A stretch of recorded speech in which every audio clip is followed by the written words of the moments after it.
Hi everyone, my name is Cheryl and this is my Happy Handcraft Studio. Welcome.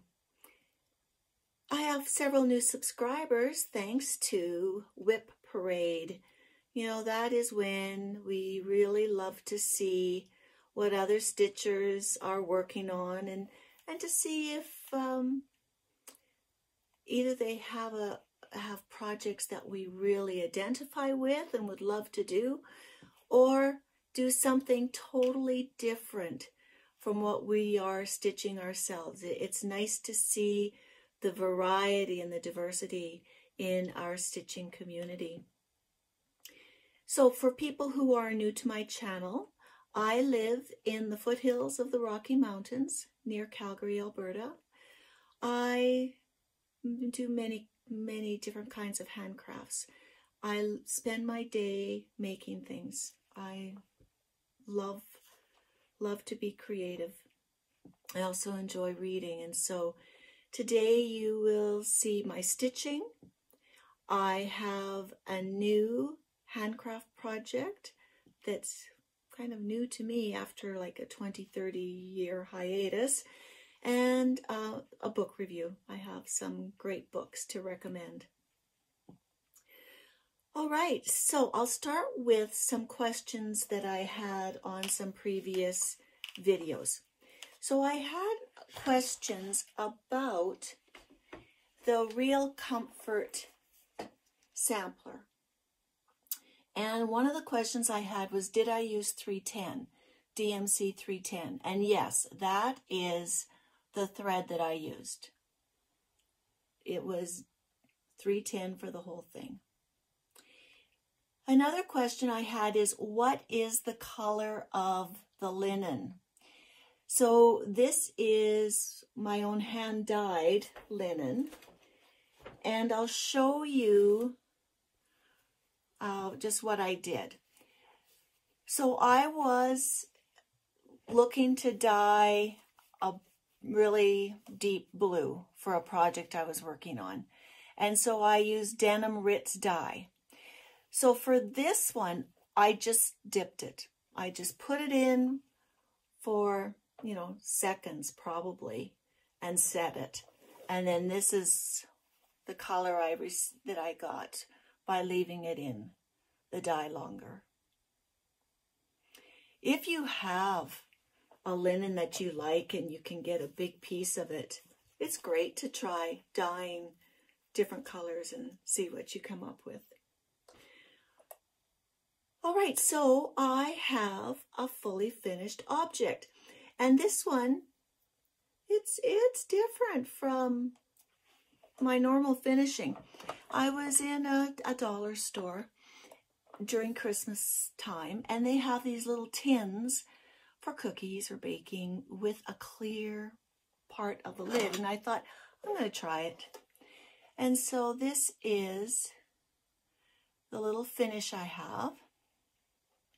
So this is Mill Hill's kit, Fa La La, and I wanted to make it like a diorama. I saw another FlossTuber use like a shadow box and put the little trees in. I can't remember which FlossTuber that was, but I knew it when I saw it that was something that I wanted to try. And so it has the little bottle brush trees in, and this is actually sort of a big pom-pom trim that I used on the bottom. I think it'll be great for where I want to put it. I want to have it on my kitchen counter, and just the fact that I can wipe off the cover, I think will be great. And it kind of goes with the whole, you know, Christmas cookie idea. So if this is something that you think you'd like to try, I know our Dollarama has these now in spring colors for Easter. So they have, you know, pretty little gingham borders. So something to look at if you want to try something a little bit different. So like I said, I've been doing a lot of stitching, and the reason for all the stitching is I did a lot of goal setting at the beginning of January. So I'm involved with 2 challenge groups, I guess you'd call them. One is called Semi-Sane Stitchers. It's a Facebook group. And then also Magazine Monthly, Facebook group, Carolyn Zook and her friend Robin. And so with those 2, I've set goals, and they weren't big goals for each project, but there's a lot of projects involved. So I'll talk about, and then I have Whip Go as well. So there's 3 challenge goals. I'll talk about Whip Go first. And I'll grab my book. So Whip Go is from Jessie Marie Does Stuff. And I set up my board. And I told you last time that I used some of the same prompts from Bringo, and you'll see there's some similarity there. Well, 2 numbers were called 6 and 10. So my 6, I used the prompt Whip or New Start that is out of season. And for number 10, I used Favorite Whip. So for my, all right, so Squirrel was the whip that was out of season. And Squirrel is a Mr. X Stitch design. This is on some unknown Aida 14 count, I believe, and I'm using the called for DMC. And I really want to get this one completed. So this was my Whip Go, one of them. And another one of my Whip Go pieces was Hoity Toity. So because this is a big piece, I'm trying to use as many prompts as I can to get this one finished this year. So Hoity Toity is from Long Dog Sampler, and this is on a 32 count antique white Lugano with the called for DMC. That one's always a pleasure to work on. I love that. So my Whip Go goals were done. So that was great. So I'm also working on Bringo. And like I said, Bringo is Carolyn Zook and her friend Robin. They come up with these prompts. And then every day they draw a number. And I do 100 stitches. That's their kind of their minimum. And I mean, it's around 100, 120 that I'll do, depending on where the thread runs out. So I'm just trying to work through my projects, putting some stitches into a lot of different things. So for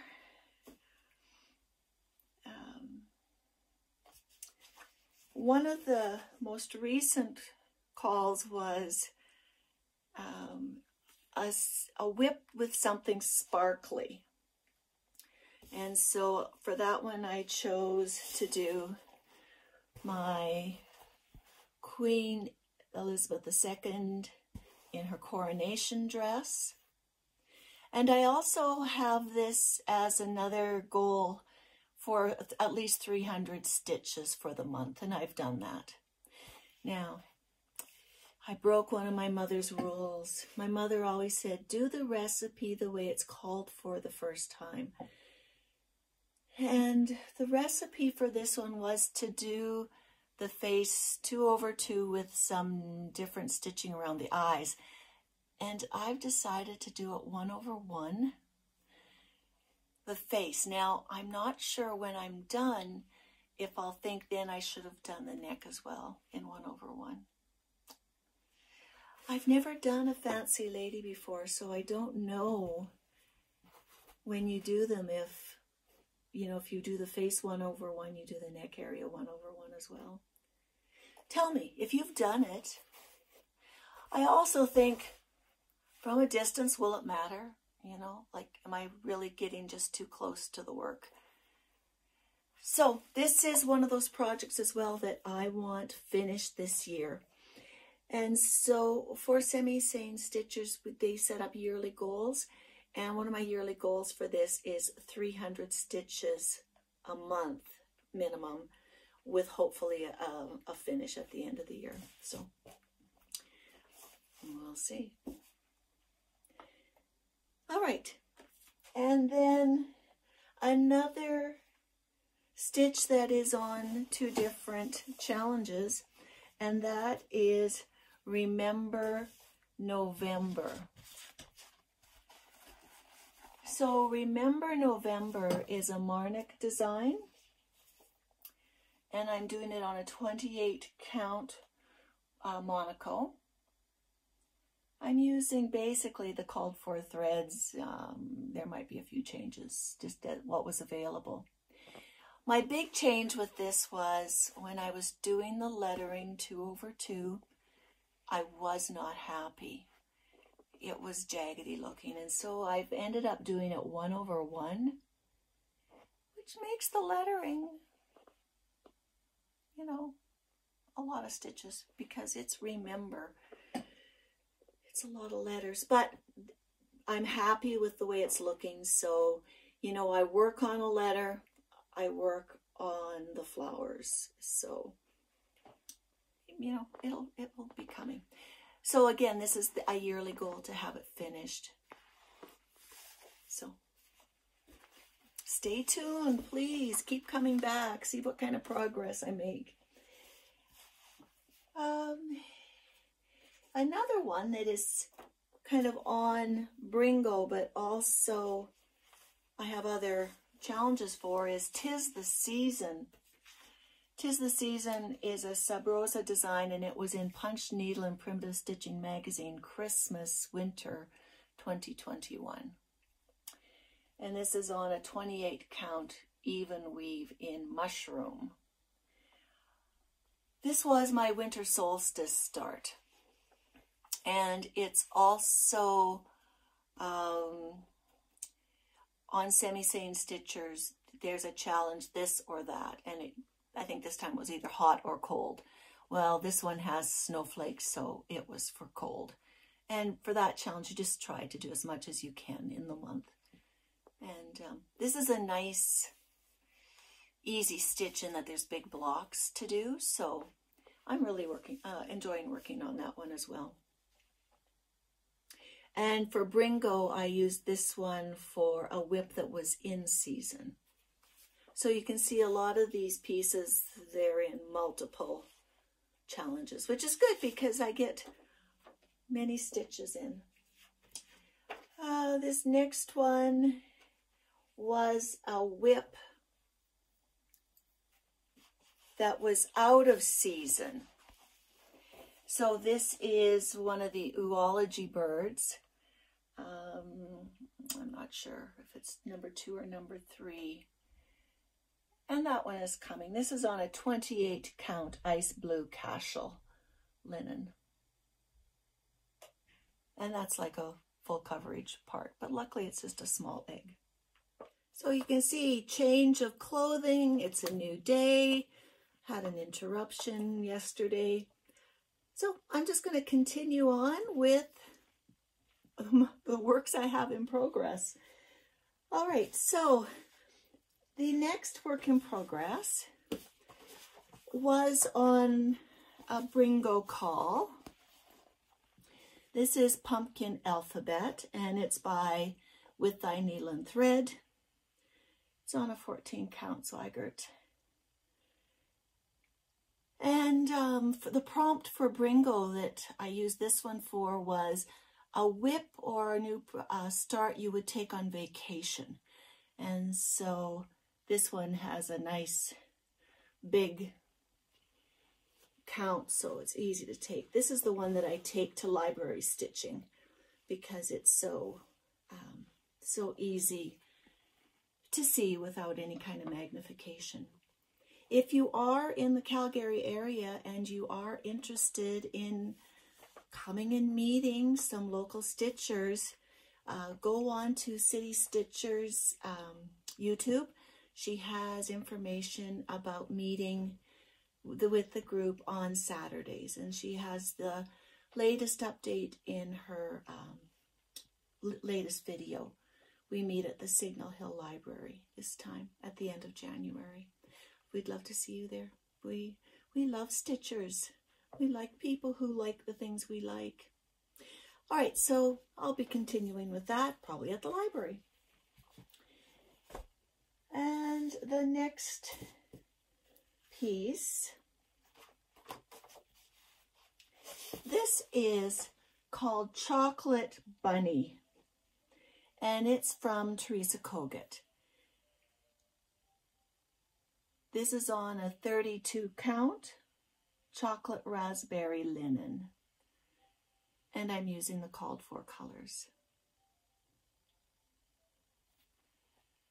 This one I used for the prompt on a favorite fabric, and that's why I chose this chocolate raspberry. I thought, I've never done chocolate raspberry before. And then the final thing that I worked on so far is Kingdom of Books. So Kingdom of Books is a large project, and this was my new start for 2023, my new year, new start. And I've been using this whenever I can put a few stitches in. So for Bringo, I used it for a whip of my choice and a whip for a place I'd like to visit. So this, you know, looks like Amsterdam, someplace in the Netherlands. So it was great. I got a few more 100 stitches in of the thousands, 100,000 I need. So while I have this here, I'm going to answer a question that one of the viewers had about how do I organize things. And she was wondering if I keep everything on frames, if I use hoops. So I do have 2 frames, and I did try to use them and didn't have great success. Just the way I sit in my reclining chair, I didn't use them that much. I found that I like to have the pieces closer to me. And so I do use Q-snaps, or the frames that are like Q-snaps. I have several projects on these. So I use Q-snaps on projects that I'm going to be on a long time. They're more, you know, full coverage or a lot of coverage in a certain area, so that I'm not having to move them in and out of the frames. So they tend to be in the frame for weeks at a time. I'll loosen them up when I put them away. So I use these kinds of frames. And then I also use these.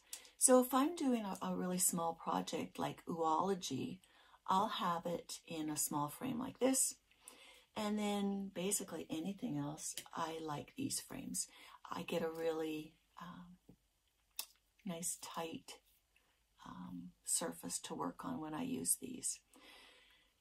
And so also my projects, how do I keep all my projects organized? So I have 2 pictures here of my projects that I keep in my study upstairs where I do my stitching. And so I have 2 baskets. I have one that sits beside my chair, which has the projects really from 2022 that I am focused on. And so they're sitting right beside me. And if you notice, I have the little plastic tags that label each of the projects. For the larger projects, you know, like after working on them for months, I kind of know which bag is what without having to look. But the tags are there. And then the second smaller basket is my 12 by 12 or new for 2023 projects. So these are the ones that I have sort of sitting across the room from me, and I only go to them sort of when the main goals I have for other things are finished. But they're handy, and again, they're all set up with their tag and easy to find. So those are the way I organize my projects that are on the go. So those are all of my currently worked on WIPs. I don't have any projects anywhere else. They're just in those 2 baskets. All right, so now I'm going to talk about my new handcraft project that I'm working on. So if you followed me before, you knew that I did a temperature chart, a temperature stitch piece daily. I did 2. I did one for 2021 and one for 2022, and I just didn't want to do another stitched piece. But I love checking the weather every day. You know, when you live where we live, I mean, weather is our topic of conversation. It's either too hot or too cold, or what an amazing day. Like, it's what we talk about. So I decided I would do a temperature blanket. And so at Michael's had a pattern for a crocheted temperature blanket. And I haven't done crochet for 25 years. I don't know, something like that. So I decided that's what I'm going to do. I'm going to do a temperature blanket. And I made my chart using wool samples so that I could just be able to look at what the temperature range was and be able to see the color for the day. And what's great about crochet is it doesn't take really any time at all to do the temperature for the day. I don't even know if it takes 15 minutes, so that's great. So if you look closer, you can see it goes in 5-degree ranges. So the white is the coldest, and it goes right up to the red. Now, I learned from my temperature library, I don't like a lot of oranges and reds, so I only have 3 colors, and it has to be really warm to get those in. So I'll show you how I organize my yarn. So I had made these huge yarn bins for our Bags, Babies, and Beyond sale, and they didn't sell, which was great because now I have them. So these are my cool colors in this one. And I have my warm colors in this one. And so here is 2 weeks in January. So this shows what I've done so far. So every day I just find out what color it is that day and I crochet away. And I quite like it. It's fun. So something new, and it's nice. Crochet is fun. Like, I know why people like to crochet. You're only managing one tool for one thing. So that makes it easier. So I'm really looking forward to continuing that. So as you can see, it's been cool but not cold in January. These are, getting into my warmer colors, so the above 0 colors, which is great. So that's my crochet. Books. So I have some books to share with you. So the first book that I finished in 2023 was The Thursday Murder Club. And this is by Richard Osman. And, once you get to be a certain age, you really love to read books about people of a certain age leading really vital, interesting lives. Like, it's great to read about, in this case, 4 unlikely friends who are living in a seniors village, I would say, seniors village. Their needs are all being met in a community. And there's 4 main characters. So there's Elizabeth, who you think, she maybe in her previous life she was a spy or an undercover agent. And then we have Joyce, who was a nurse. We have Abraham, who was a psychiatrist. And then there's Ron, he was kind of the union man, so an organizer. And they have a club. They like to solve murders. And so they have a source of unsolved murders that they are working on. So they meet, but murders happen all around them, and there's secrets everywhere. And so they work with a local two detectives, Chris and Donna, to solve crime. And it's interesting. There's a lot of age humor, you know, like when you get old, certain things happen. So there is a series for this book, and for sure I'll be reading the next one to see what happens next to this group of 4, how they spend their days when they're retired, which I'm taking notes. You know, I may be involved in a Thursday murder club myself someday. So the next book that I read was How Beautiful We Were, and this is by Mbolu Mubu. So I'm part of an African book club, and we read her book, Behold the Dreamers, which was an excellent book about an immigrant family coming to New York City and what their life was like. I think I talked about that book in a previous FlossTube.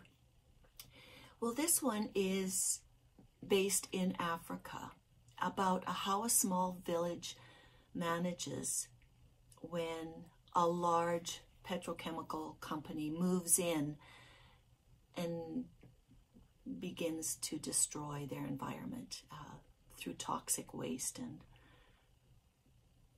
polluted water. You know, how do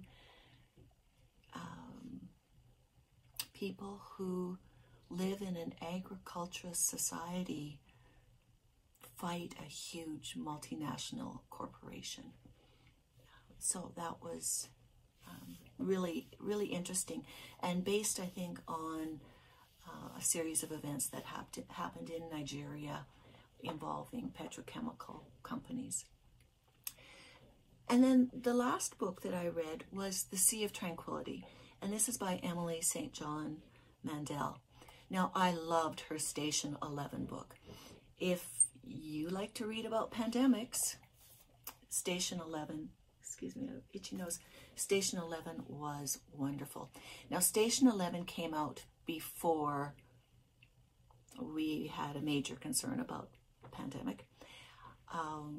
It was more based like on SARS kind of a scenario, and what happens when the world faces a pandemic and how things change.